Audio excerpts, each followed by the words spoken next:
ពិធីសម្ពោធដាក់ឲ្យដំណើរការជាផ្លូវការរោងចក្រចម្រាញ់រ៉ែមាសក្រុមហ៊ុន Cambodia K88 Industry Icor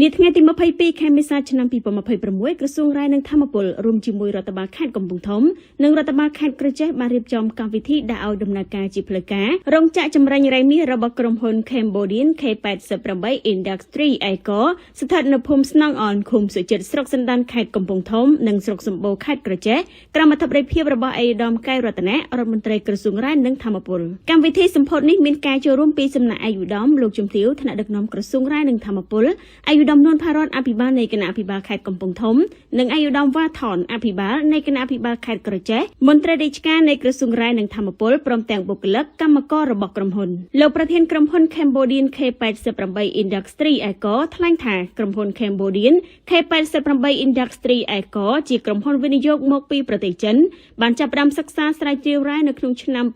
2020រហូតឈានទៅដល់ការប្រកាសរកឃើញជំរករ៉ែមាសដែលមានលក្ខណៈសេដ្ឋកិច្ចនៅឆ្នាំ2023និងបានឈានដល់ការរៀបចំសាងសង់និងដំណើរការរោងចក្រចម្រាញ់រ៉ែមាសជាមួយនឹងទុនវិនិយោគសរុបប្រមាណ$40 លានអាមេរិកបានបង្កើតការងារដោយផ្ទាល់ជូនប្រជាពលរដ្ឋខ្មែរចំនួន